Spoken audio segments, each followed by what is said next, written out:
Hey guys, welcome to Herding Little Cows. If you haven't been here before, I'm Sarah, and we have 6 kids currently in the house, with a 7th that is in my belly.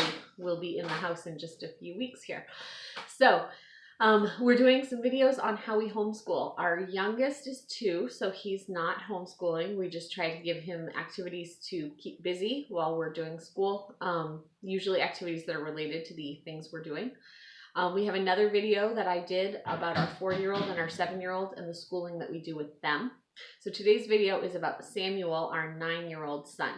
And Samuel is very much a boy. He wants to be out playing. He wants to be out building. He doesn't want to be sitting and doing bookwork. My girls are the opposite. They all would like to sit and do workbooks and fill in the papers and write stories and those types of things. My boys want to be out playing. So we do formal schooling starting at 7 is when we have to start passing in papers to the state. So we do activities before that, but the actual formal stuff starts at 7, and we add different things each year as they need them. So this year for Samuel, we are doing extra math, which I explained in another video, but it's like online flashcards. It's free. It is spelled XTRAMATH. I think it might be .com.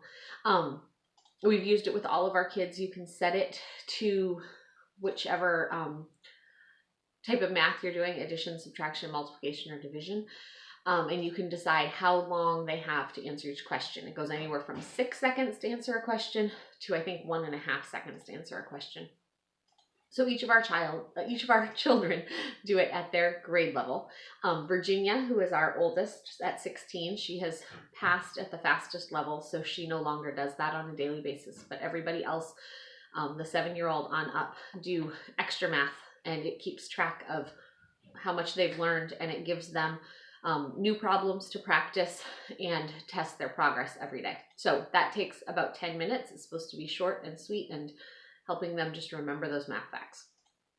The other math that he does is we have started master books this year, which we are really enjoying. At the start of the week, there's a short story that explains why you're learning the math you're learning, and then has daily work to do with that, whatever the lesson is of the week, or review or whatever.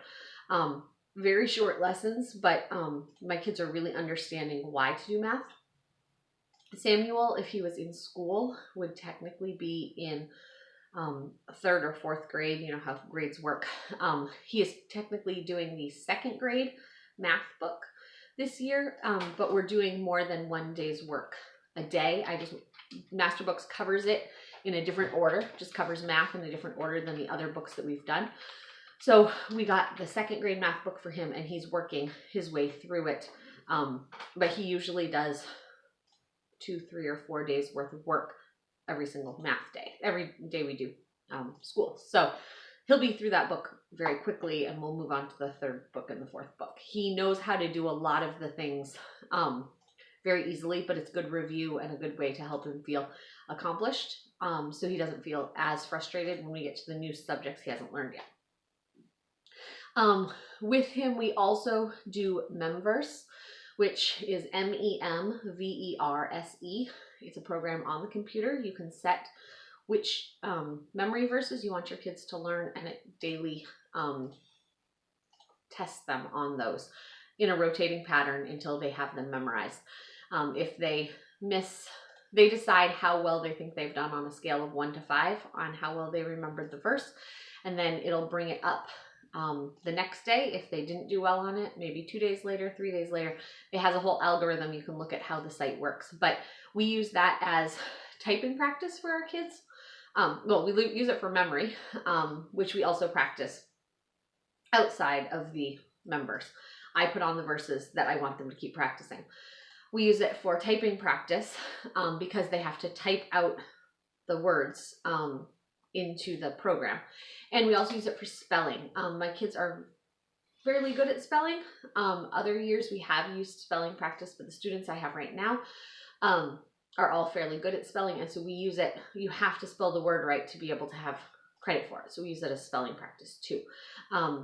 If I had a child who needed more spelling help, we would pick a spelling program, but I don't have that currently, so I can't help anyone with that at the moment. Every day he writes one Bible verse.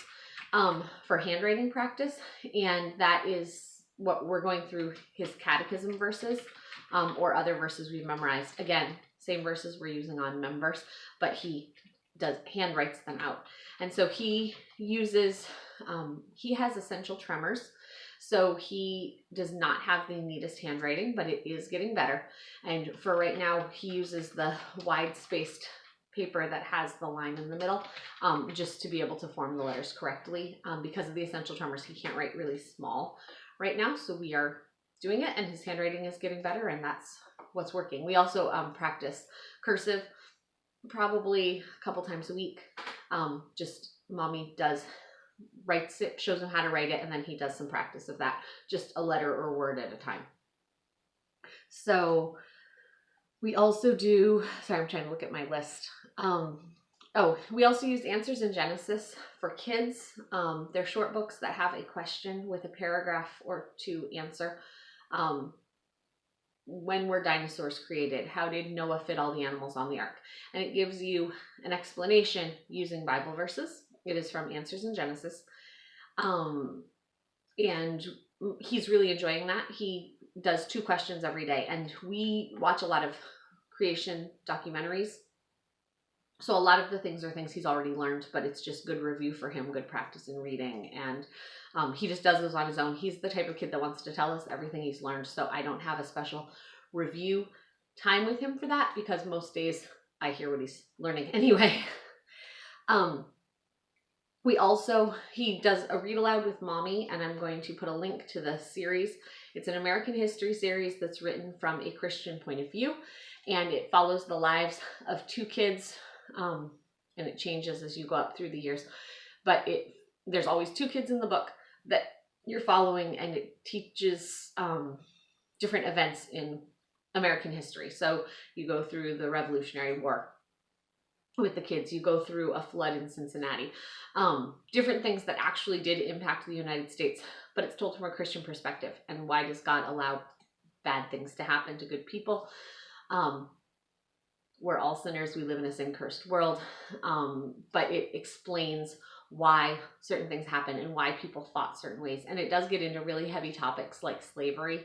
It gets into vaccines. In the one book, they're dealing with smallpox. So it definitely is something that brings up a lot of conversation, but we're using that as a book for him to just practice reading aloud so he gets better at enunciation and reading with expression and all the different things that reading out loud is good for.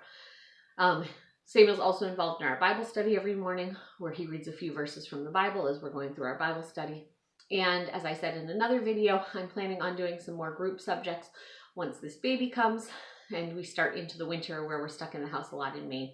So we will be adding in geography, history, and science once we get to that point. Every day, Samuel also is involved in our Bible study and catechism practice and learning new hymns, which is what we do during our Bible time. And that's a whole family activity. So those are the things that our 9-year-old does for school. If you have any questions, please ask me.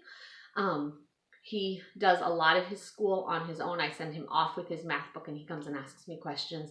But like I said, some of the subjects are going to be all of us working together once we get into wintertime. So I will do a video on that once we get settled with baby and start some of those subjects. So I hope you enjoyed this video.